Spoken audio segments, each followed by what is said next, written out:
Hello, and welcome to this tutorial video on an experiment to investigate the operation of a pilot-scale batch distillation column for the separation of a mixture of ethanol and water under different reflux conditions.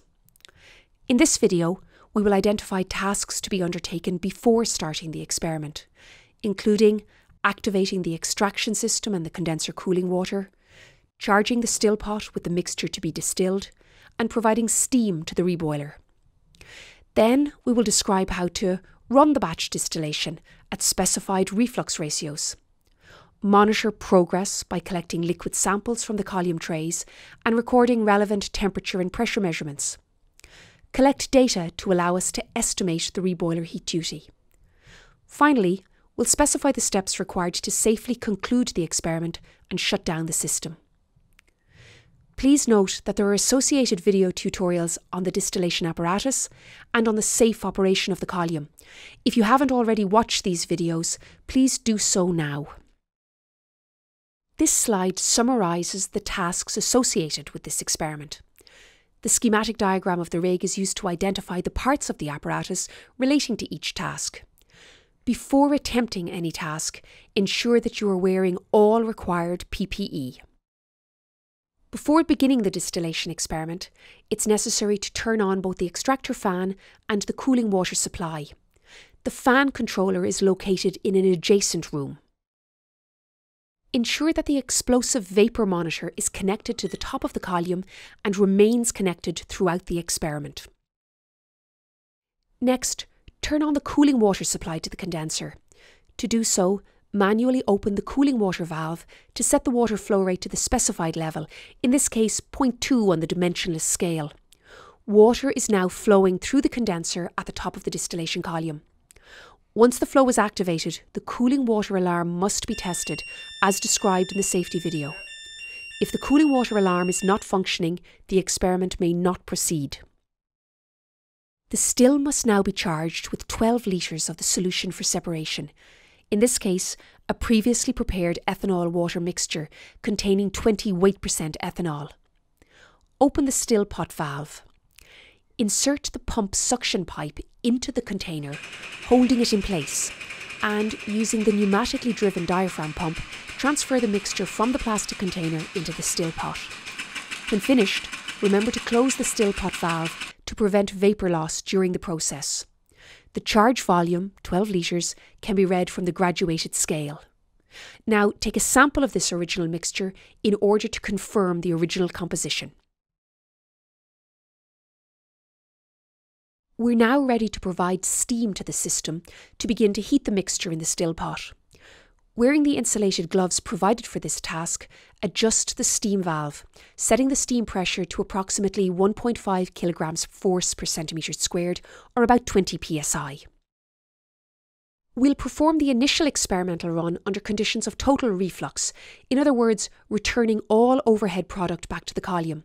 For this condition, the reflux controller is switched off. It typically takes about 15 minutes for the mixture in the still pot to reach its boiling point.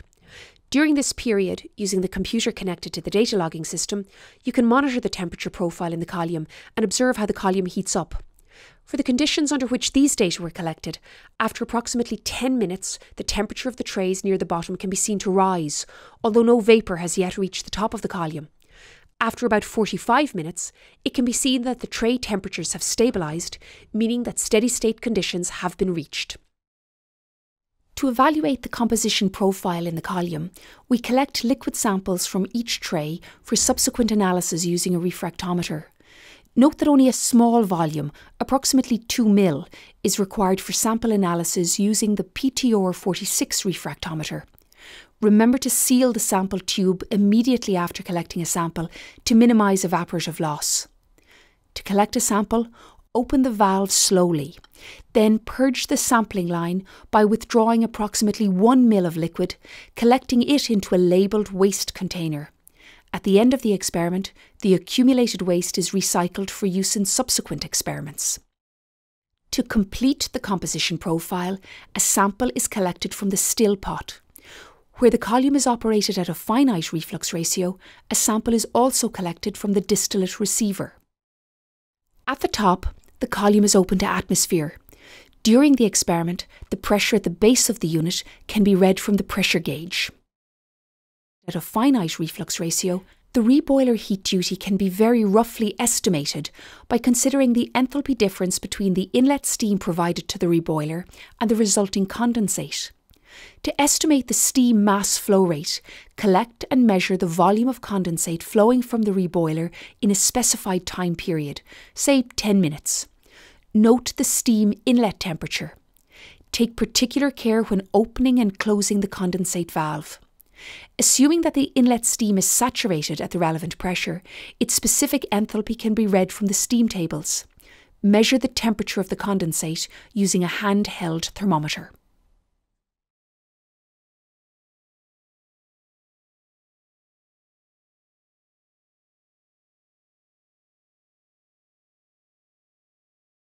Once all samples and associated data have been collected at total reflux, the reflux ratio is changed to a specified finite value.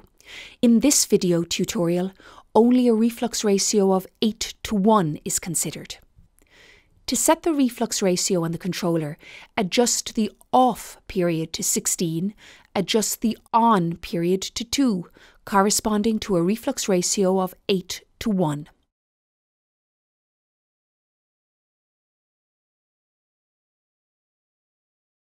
Looking closely at the top of the column, you can see the reflux divider is now working. The column is refluxing, i.e. returning distillate to the column for 16 seconds, while sending distillate to the receiver for 2 seconds. If you listen carefully, you can hear the electromagnet clicking on and off.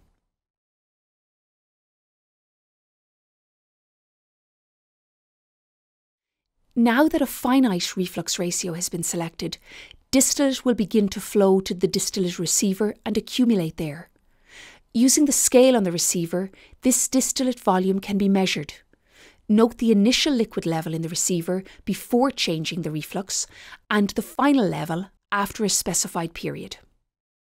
At this new operating condition, we will evaluate column performance as we did under total reflux.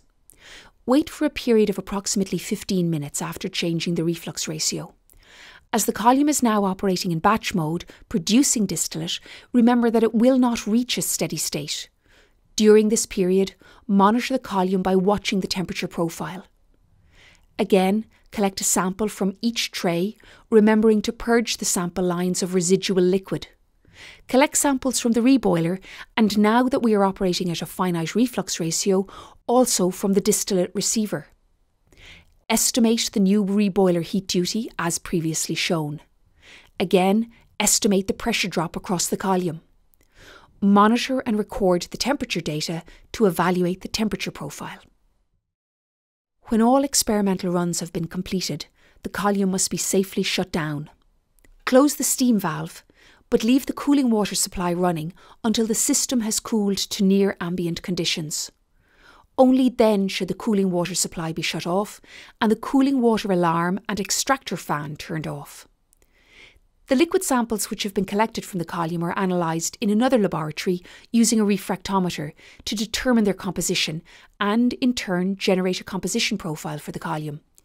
A related tutorial video describes the use of the PTR46 refractometer. The system can be simulated using the Aspen batch modeler under the experimental conditions investigated and also under a wider range of operating conditions. To summarise, in this tutorial we identified and explained tasks to be undertaken before starting the experiment, i.e. turning on the extractor fan, providing cooling water to the condenser and charging the still pot before supplying steam to the reboiler. We've shown how the pilot scale batch distillation column can be operated either at total reflux or at a finite reflux ratio. At any set of operating conditions, the separation process in the column can be monitored via the associated temperature profile. By collecting liquid samples from each tray, from the still pot and from the distillate receiver, the composition profile for the column can be evaluated. The reboiler heat duty can be crudely estimated by considering the difference in enthalpy between the steam provided to the reboiler and the associated condensate. Finally, tasks required to safely conclude the experiment were identified. Thank you for your attention.